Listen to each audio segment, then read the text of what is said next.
don't ride for nobody, no badge, no crew. Truth don't play favors, it just come through. I don't take sides, I take time and review. So to put it, let the context break through. If you clean, that stamp stay true. What's up, everybody? Welcome to In Plain Sight. We're back with another one. I hope y'all had a grand Mother's Day. Everybody should have had a good Mother's Day. However, we're back on another interesting. This one ain't about moms. It's about a dad, and the dad does some incredibly. I don't know what the word is yet, and I know I'll find it before the video's over. But just know it ain't a good word, and it ain't a good thing what he did. But when you watch how nonchalantly he's about how the not good thing he did, y'all might find the word before me. Just here, I just want y'all to not. If it's really egregious, the word you find is like out there. Don't say it. Mask it if you can, for the sake of our channel. If you don't mind, just mask it a little bit. But I digress. Let's get into this video. Here we go. 911, please. My baby was in the car. She's not responsive. The AC was on. She's dead. We have nothing. So we'll be all right. No. So we can't let you do that right now. You can stay in the room if you want, but I'm going to rent out. It's a scorching 109 degrees in Marana, Arizona on the late afternoon of July 9th, 2024. A frantic 911 call sends first responders racing to the aid of a 2-year-old child, found unresponsive after her father left her to sleep in the family's car. Hey, look, I'm not the one that did it. I'm just here covering the story.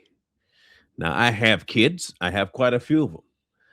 Some people think too many, but I don't think it's too many. Five is a good number. You know what? I've never, oddly enough, I've always remembered I have kids.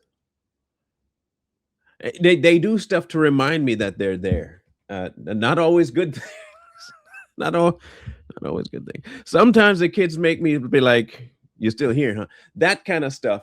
But when they're infants, it was hard for me to forget I had them.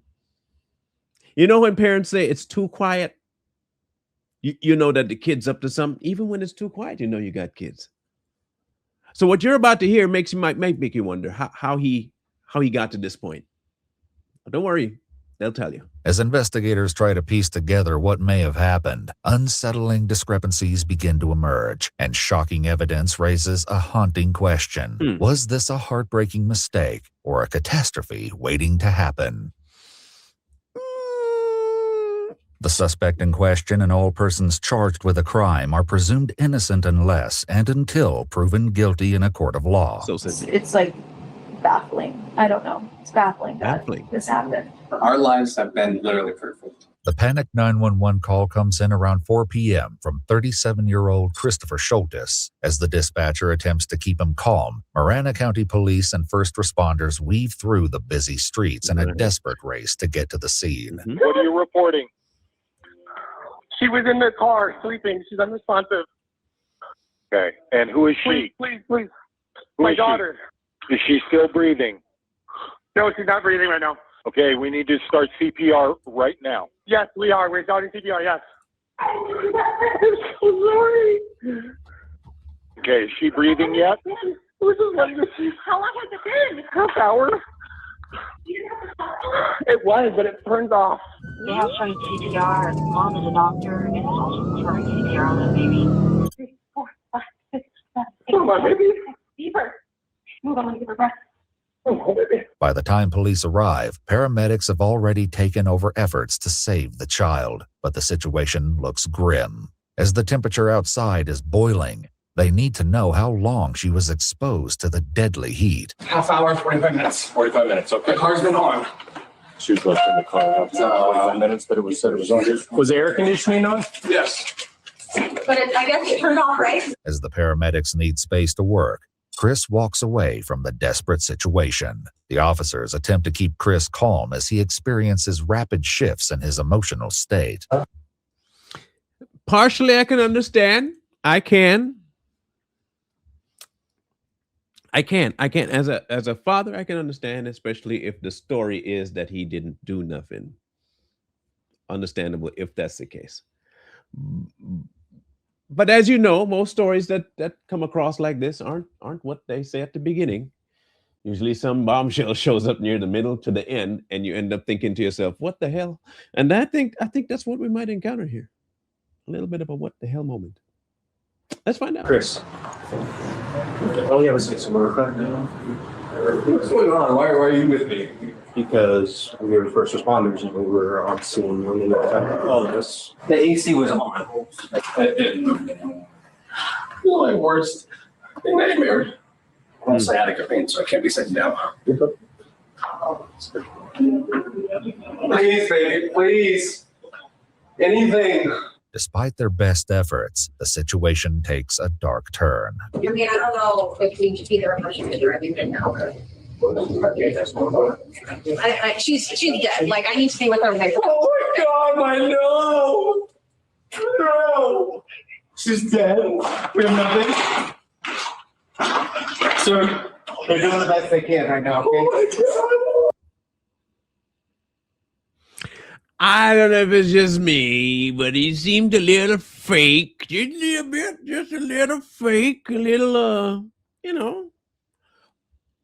You know how people just, you can, you know what I mean? You know, you don't know, but you can assume, and pretty accurately assume that maybe how they're behaving isn't really how they feel.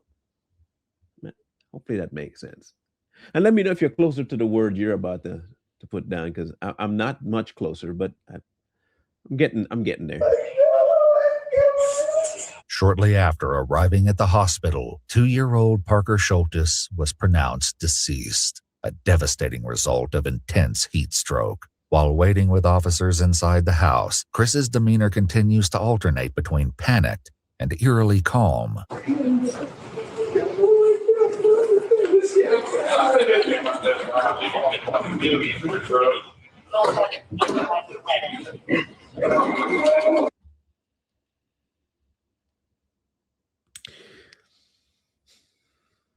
I'm not one to try and judge people too much. No, I lie. I'm one to judge people. I judge a lot.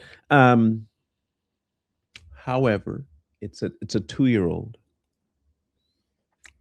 And if it's a daughter, is what they were saying, if I heard right, majority of the time, pops and their daughters have a very unique, tight bond. And I don't know that my reaction would be as wiffle waffle. There's a word, wiffle waffle. As this individual's is, I most of the reasons I'm this way and it's stuttering is anger. There's a lot of anger in me right now. It's a lot, and I'm trying to make sure I parse through it with a little bit of humor. Okay.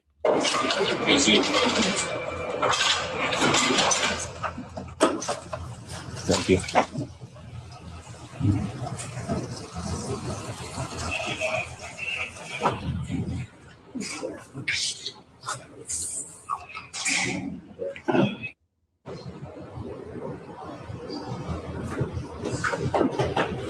Can we get you anything? What? I can't believe this. This can't be happening. Maybe you caught it. I caught it. In case y'all wondering if I've used that word before, that is my new favorite word for caught. It's not caught anymore. It's cotched. That's the past tense of caught. I don't want no English professor coming to tell me nothing. It's a double past, okay? It's not just caught, it's cotched. I cotched it. And that's the other part too. You could caught, cotched, and cotched it. I cotched it. Maybe y'all can too.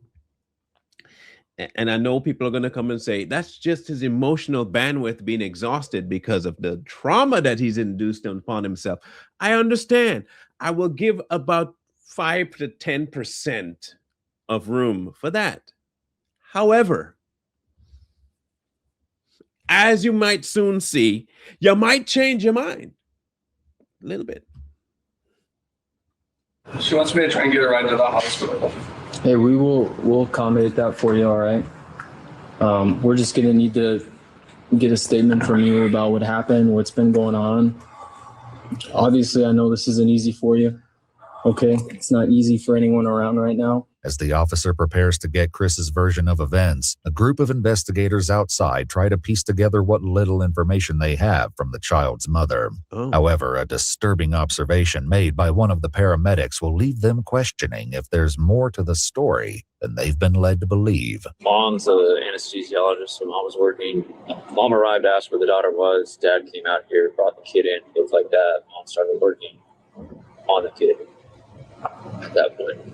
Dad said the kid had been in the car for 45 minutes. AC was running. So this car wasn't running when you guys got. No, the car was not running.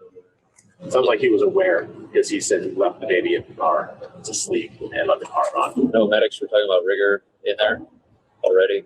While Parker's physical state upon the paramedics' arrival raises suspicions with the officers outside, Chris begins to explain his version of what happened. My daughters were at Elevate with my friend next door. They got home about 2:45 or so. We've just been hanging out at home. She was sleeping in the car and I had the car on. But it has a sensor where every 30 minutes or so it'll turn off if you haven't moved. I swore she was in the house playing with her sisters like she always does. I haven't been doing anything else really around the house. And like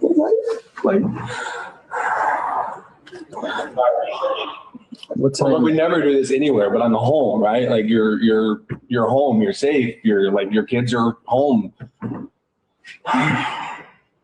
Right. I'm sorry this is all going on. We always park that I know car in the how it is. garage usually, but I just got a Peloton recently and the Peloton is in the garage now. So that's why it's not even in the garage. But And how long was she sleeping in the car out there?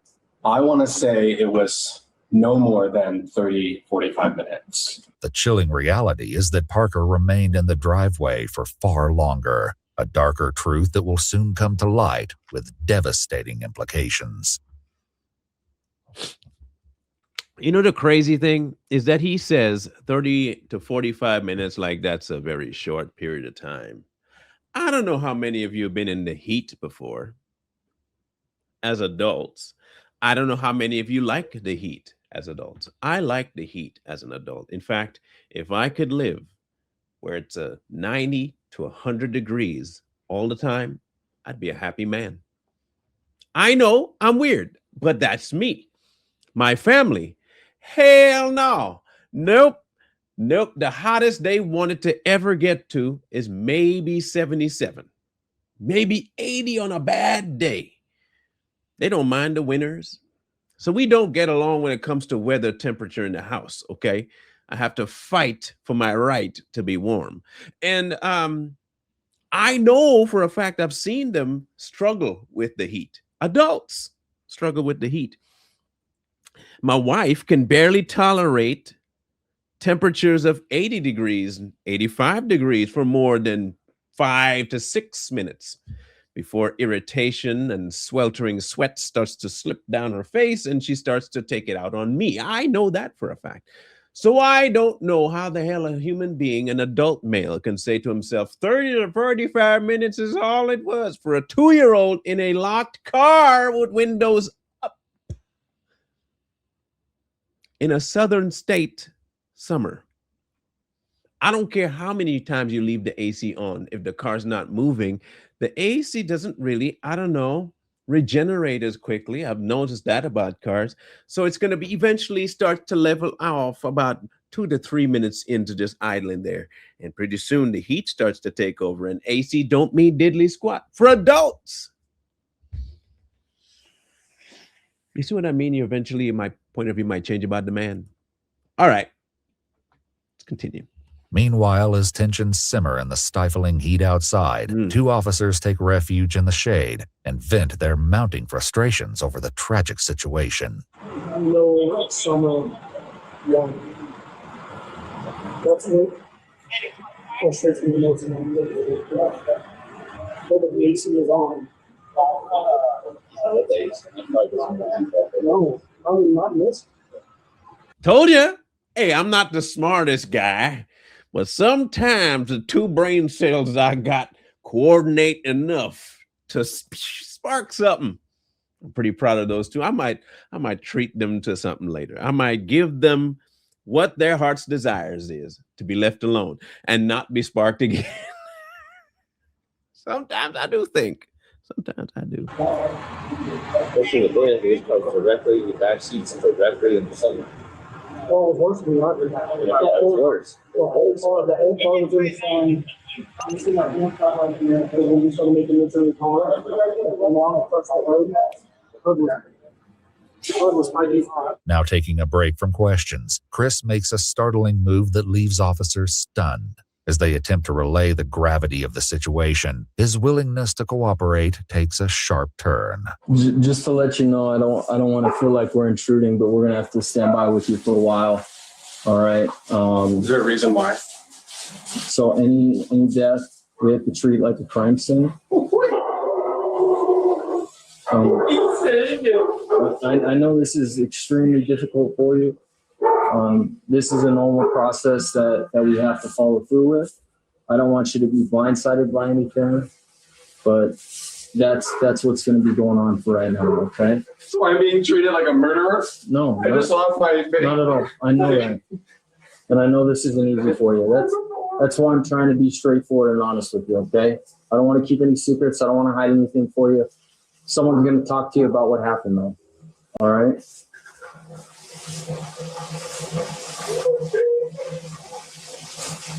We will keep you updated with everything.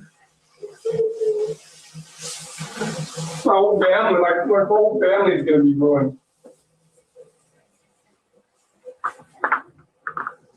We'll be all right. So we can't let you do that right now. We have to stand by with you. Okay? As soon as you can, we will let you You know. can stay in the room if you want, but I'm going to talk. I know this isn't easy for you, but the quicker we get this done and finish up, the sooner you can be with your wife. All right? I'm trying need to stand rinse by off with you. so I can go to the I know, hospital but to be with my wife. we're not going to shower or anything right now. You need to stand by with us. I don't understand why. Okay? Please. I don't understand why. In most situations, sir, good sir, evidence might be something they might be concerned about. They don't know exactly what is and isn't the situation right now, and you volunteering to go take a shower might come across as suspicious and quite possibly trying to remove certain elements from your body and your personage that might link them to what happened to the child, and you being this belligerent about it might give them unease, pause, if you will, that maybe, just maybe, there might have been some untoward behavior happening before that lead up to the child being no longer here. I'm not the smartest, but at least I can reasonably deduce that. I told y'all, man, if you come up with your word, let me know. I tried explaining that to you. We just need to stand by with I'm you. standing by. Why can't I take a shower while you stand by? What is? It's not necessary right now. I'm not going to stand here and watch you shower. After settling on a change of clothes, Chris is informed that his other two children, two girls ages 5 and 9, have arrived with their grandmother and are waiting for him outside. Now, do you remember him saying something earlier on? Just listen to me. If you need to back it up, go back it up. But do you remember him saying that he thought that they were playing, the child was playing with her sisters? You remember? Remember that? Petridge Farm remembers. And I distinctly remember him saying that he thought that's what she was doing. Well, how can she be doing that if the sisters aren't home and the grandmother has them? How's that work? How does I said now, how does that work here now, boy? The boy's not thinking very straight now. He's thinking as straight as an S-curve. Now, this is crazy to me. This is crazy. Hey, look. The boy lies like a rug. And I'm just curious as to how that statement hasn't been affecting the conversation with the police yet. As he passes by, a keen-eyed officer spots that Chris is holding something in his hands that detectives will need to collect as evidence. He's got the shirt she was wearing. Are we going to need that? Probably, yes. So we're gonna need to take the dress. Okay. What? Part of this scene, so we have to take her dress. We have to leave it here. He said we're doing the investigation still. We have to have her dress. We can't let you take her dress. Investigators decide to let Chris go ahead to the hospital, opting to speak to both him and his wife later that evening. The following recorded interviews between them and the detective detail their version of what happened. But as you'll soon discover, shocking discrepancies and jaw-dropping evidence reveal a far more devastating series of events. I was privy to a few bits of information, not in watching the film, but just by the titling. And from the titling, I can tell you that the issue that will come up has a propensity to take your attention. And I mean completely take your attention from life. It'll remove you from the realm of reality real quick. That's why you can't even focus. You can't focus, you can't think, and you are placed in an environment where you do not care about anything else but this thing. Just a heads up. If you can walk me through the events, starting from obviously this morning and then to eventually you guys reaching out, calling 911. Pretty normal morning. Girls woke up and one of their friends had asked them to go to elevate with like their mom's friend.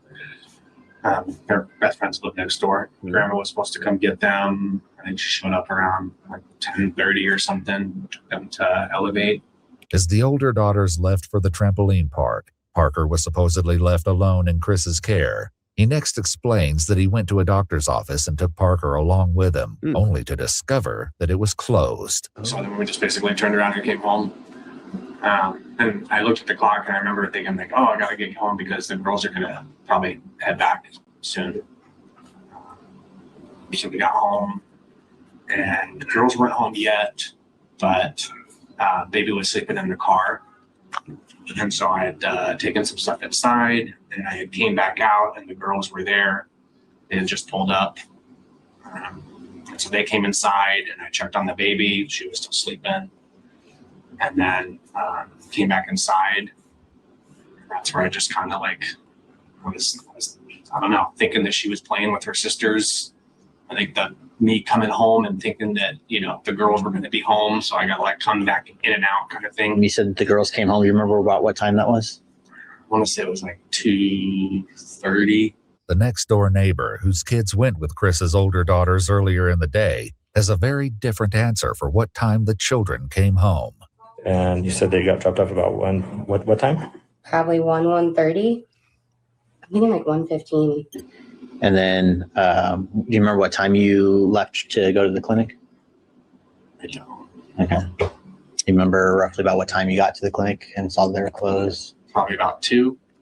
Security footage from nearby businesses and Chris's own neighborhood paint a shockingly different picture, as we'll soon uncover. The discrepancies between his account and what the cameras captured will be impossible for detectives to ignore, especially as an even more startling pattern of behavior begins to surface. So the girls get home about 2:30. You checked. Still sleeping and the car was still on. Okay. I think it's like every 30 minutes or something. Like we'll turn off if you haven't moved the car. I don't know. I think the walk up here for the car is like 20 minutes if I were to guess. Is that something that's happened before that you've noticed with the car? Or? I've noticed the car stopping before just because I was sitting in it one time and not like having the like anything going on and it just turns off. So I know that it does that at some point. He's a car connoisseur, right? Remember he bought this brand new car, a fancy car. So he has at least the idea that cars function a certain way. You don't just pick up a car and, you know, not know anything about it. And you also don't just go buy fancy cars without having an affinity for cars. So he apparently has an affinity for cars. And if you don't know what your car is capable of, then I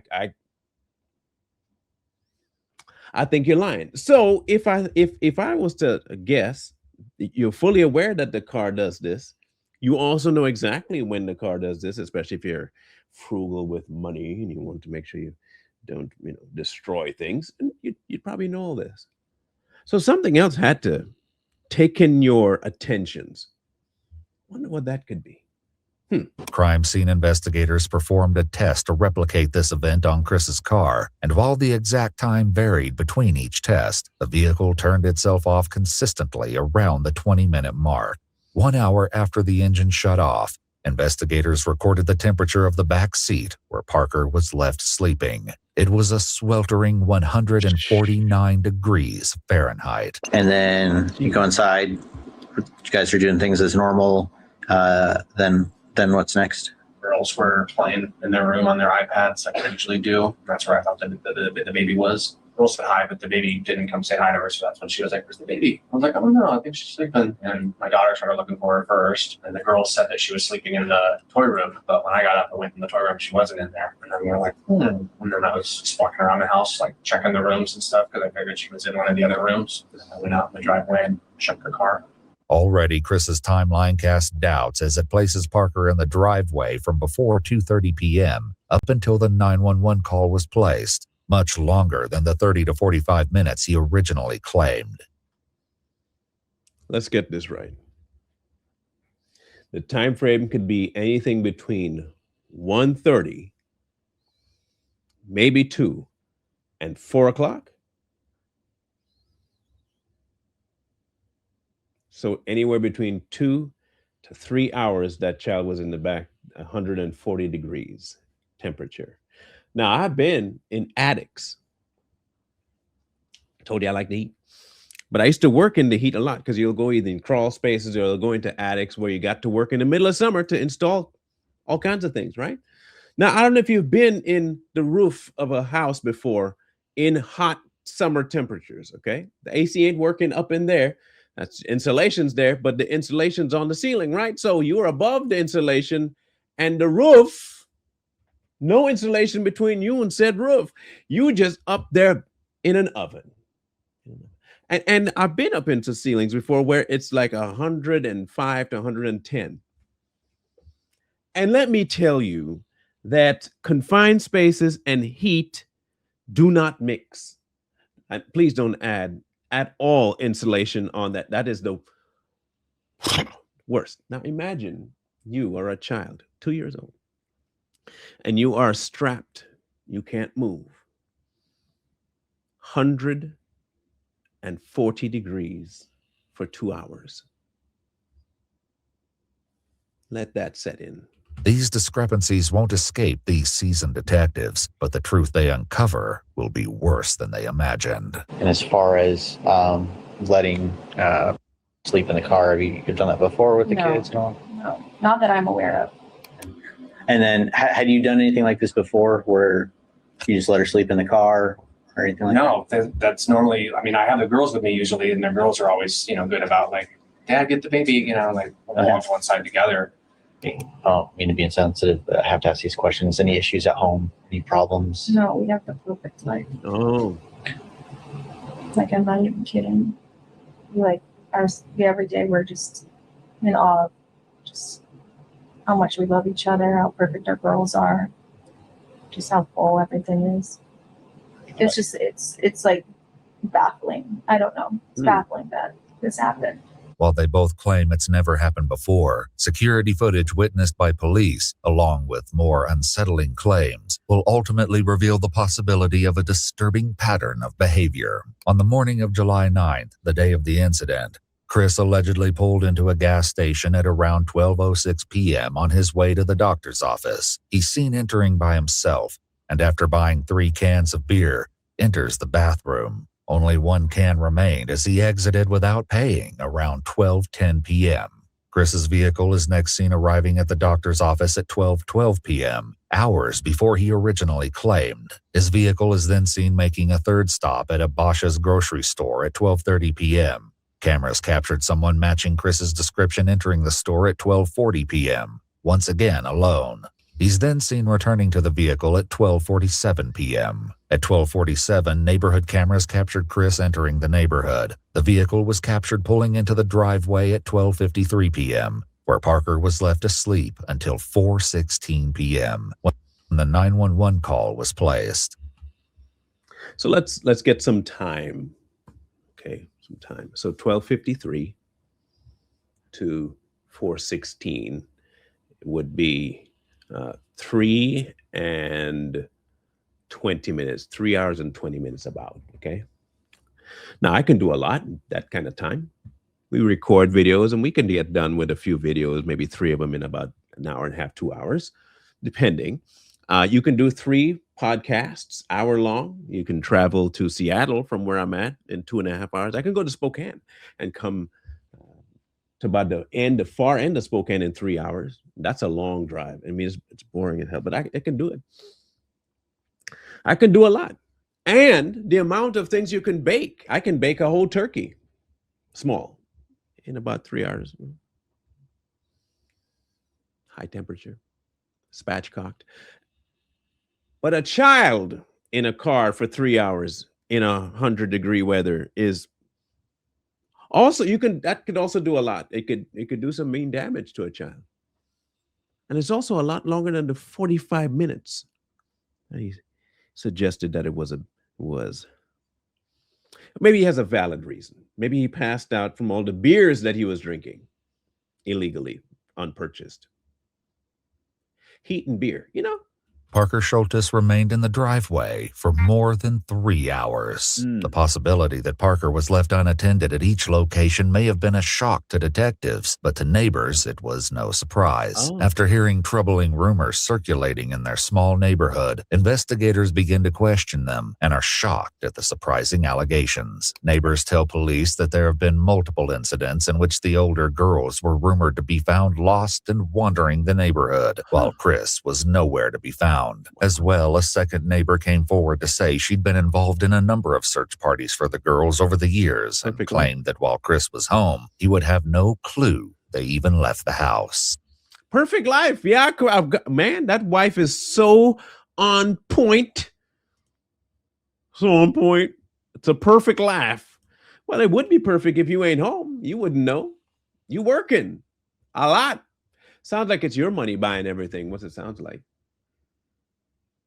I don't know anything about it. I'm just saying that what you saying don't match up with what your neighbors are saying. The neighbors think you have a dysfunctional home, ma'am. We have the perfect life. Every day we wake up thinking how loved everybody is. Love to be left alone. I guess that would be what I would say. While Chris and his wife both adamantly denied regularly leaving their children alone, disturbing text messages surfaced between the two that seemed to contradict their claims. In this exchange, which took place just after Parker was taken to the hospital, the messages read, "I told you to stop leaving them in the car. How many times have I told you?" To which Chris replies, "I'm sorry. Detectives are coming for me. I'm going to prison. I killed our baby." Additionally, in the months leading up to Parker's untimely death, the mother accused Chris of driving under the influence with the girls in the car. As well, it appears that Chris admits to speeding at nearly 140 miles per hour with one of the children in the back seat. Maybe we were looking for words earlier. Maybe she has a very poor understanding of the meanings of the word perfect. Maybe she has a different meaning of the word love as well. I mean, people don't always get definitions right. So maybe in her world, perfect means perfectly dysfunctional or perfectly chaotic. Maybe that's what she meant. Maybe she just didn't put the perfect and the word Lee, the Lee. She put perfect, but not Lee. Perfectly this and perfectly that. She's perfectly wrong in her statement. One burning question still remains: what Chris was doing while Parker was supposedly trapped in the scorching vehicle for over 3 hours. Let's find out. Between 2:30 and then when I came home, what were you doing? Working on laundry. The office was on TV. I was drinking a Dr. Pepper. Vacuuming on the stuff in the house. It was just like a a lounge around the house today. A search of Chris's phone may shed even more light on his activities at the time. Yes. Shockingly, around 2 p.m. while Parker slept in the hot car, Chris may have been browsing for men's clothing and searching for adult videos, raising chilling questions about his priorities and state of mind. With enough probable cause to make an arrest, police once again returned to the home on July 12th, just 3 days after Parker's tragic death. Hey, how you doing? I'm doing all right. You have Chris come out to us, please. So based off of our investigation at this point, right, we have determined that there's probable cause to go ahead and charge you for what happened. Okay. That's right there. Let's come out here, Christopher. No. It's okay. No. Okay. Yeah. So No. listen. No. Yes. Listen. Okay. This doesn't change what's happening. You haven't heard the story. Once upon a time, in a land far, far away, a man named Chris drank beers every day. He didn't really care whether his children were there. He just left them to burn in the heat. That's my song, and that's my story, and I'm sticking to it. Doesn't change what's going on. Okay. What happens at this point? It's simple. Okay. What happens at this point is you are going to be taken into custody. All right, and you will be booked. And then after you are booked, you have an initial appearance with the judge within the first 24 hours. Okay. After the first 24 hours, right, the judge will determine bond and things like that as far as what happens next.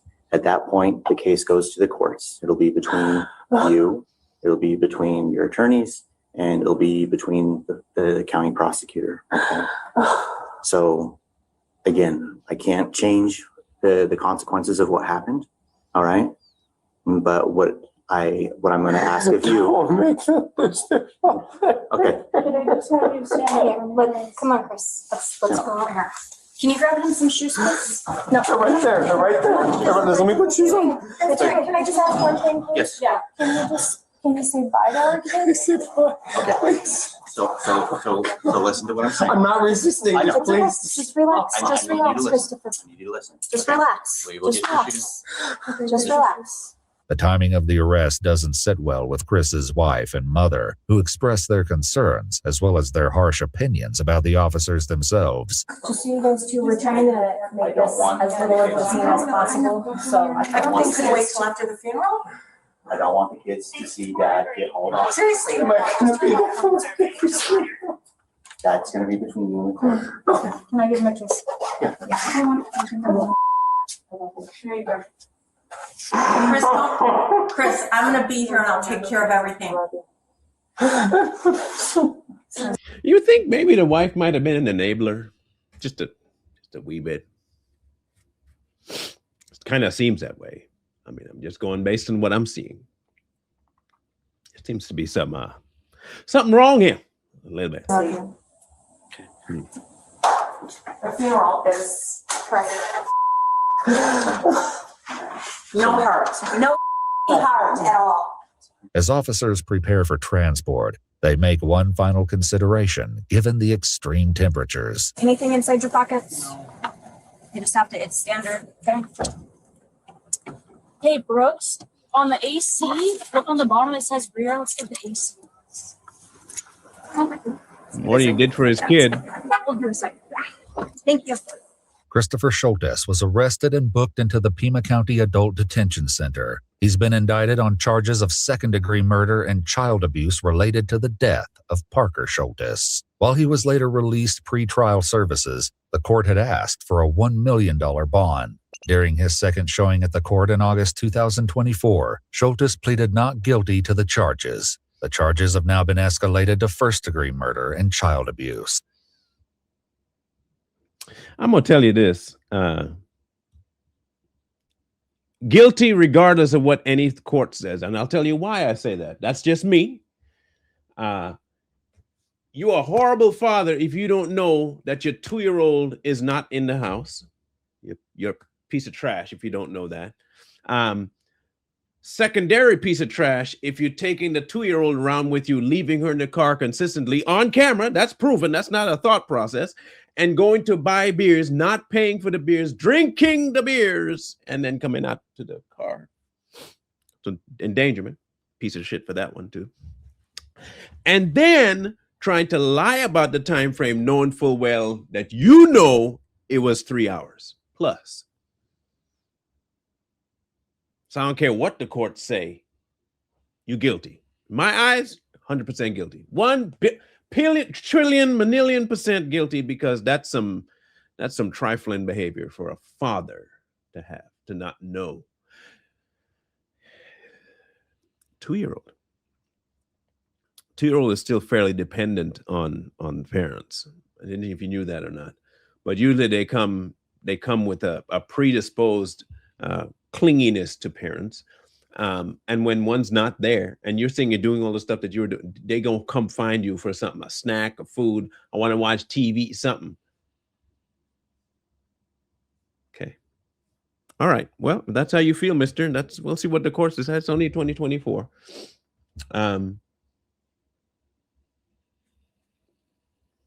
The anger for me is that I am a father, and I don't see how a dad could not know this. I don't see how. So which means I think he lied about not knowing. I think what he was doing was far more important to him. I think he was drunk and he had an addiction to pornography, and he drank, went home, was doing his thing, browsing, and it got away from him. Lesson of the day. Don't leave your child unattended in the backseat in any temperature for any reason. Do not start to do something that could take your attention away from your number one priority as a parent, which is childcare. And don't lie to cops. I guess those are the 3 most important lessons we could learn today. Don't be like Chris at all. Avoid it. Whatever your thoughts are, please leave them in the comment section below. And again, if you found your word that you have found for him, leave that too. I would love to hear what you came up with. I do have a word, but I can't say it. Let's just say it's inutterable. It's like Voldemort. You can't say the name, but that's what it is. Look forward to your comments on this one. Trust me, I'm looking forward to it. So type away. One wrong move turn the present into the past. I don't ride for nobody, no badge, no crew. Truth don't play favorites, it just come through. I don't take sides, I take time and review. So to put it, let the context break through. If you clean, that stamp stay true. If you foul, that show up too. No miss, no spin, no cover up.